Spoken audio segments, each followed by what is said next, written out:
$39.4 trillion. That is how much debt the United States government owes right now. As of July 13, 2026, Treasury data puts total public debt outstanding at about $39.42 trillion. About $31.71 trillion is debt held by the public, and about $7.71 trillion is intragovernmental debt. And if that number already feels unreal, wait until you hear what it actually means. Because the first mistake people make is treating that number like it exists in a vacuum. It does not. A debt number only matters when you compare it to the size of the economy behind it. And that is where this story gets serious. Let's make this visual. $1, $1,000, $1 million, $1 billion. Now keep going. Because America's debt is not billions. It is trillions. And a trillion is so large that most people cannot even picture it. That is why the number alone is dangerous. It sounds like a headline, but it is really a warning.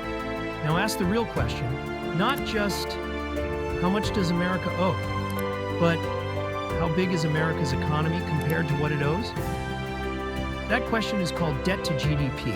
GDP is the total value of everything the U.S. economy produces in a year.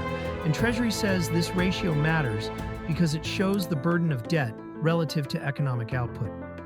At the end of FY 2025, Treasury said the debt to GDP ratio was 99%. That means the government owed almost as much as the economy produced in an entire year. Almost one full year of output. Almost one full year of national production. Almost one full year of economic life. That is the scale we are talking about. And suddenly the number feels a lot heavier. Now, to be clear, this does not mean America has to pay off all of its debt tomorrow. A country is not a household. It does not work exactly like a credit card. It can keep borrowing.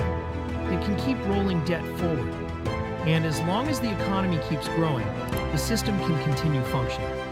But that is the key word. As long. Because the real question is not whether debt exists. The real question is whether the economy can keep up. And that is where things get uncomfortable. Debt does not just sit there. It costs money. Treasury says the federal government pays interest on the national debt just like a person pays interest on a mortgage or car loan. And as debt grows, the cost of maintaining it grows too. As of June 2026, Treasury said it cost about $1.052 trillion just to maintain the debt.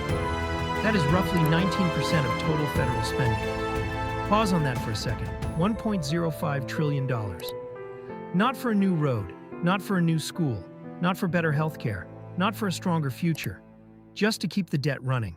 And if interest rates rise, that cost rises too, which means the debt becomes even more expensive to carry. And that is where the trap begins. Because debt creates interest.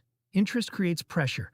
Pressure creates more borrowing, and more borrowing creates more debt. A loop, a very expensive loop. Here's the simple version. The government spends more than it collects, so it borrows. That borrowing increases debt. That debt increases interest costs.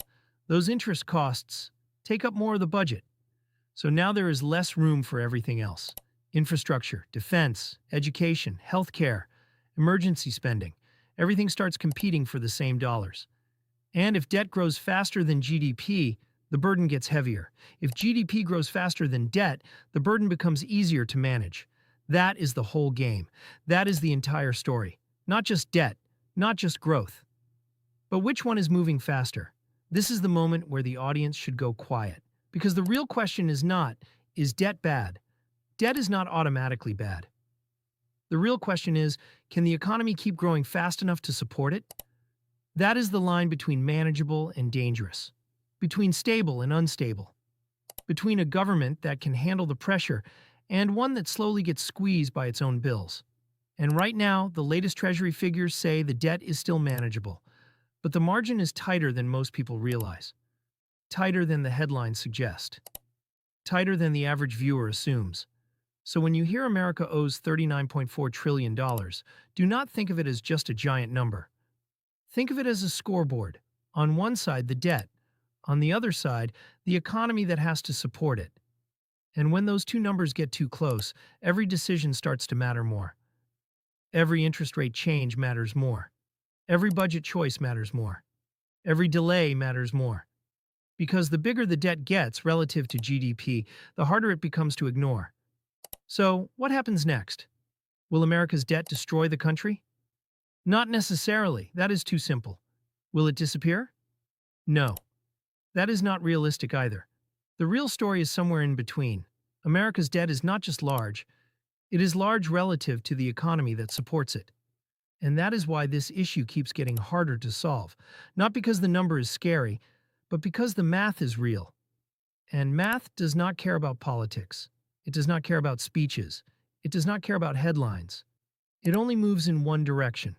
So the next time you hear the number $39.4 trillion, do not just think, that is a lot of money. Think, can the economy keep up? Because that is the question that decides everything. And that is the question America still has to answer.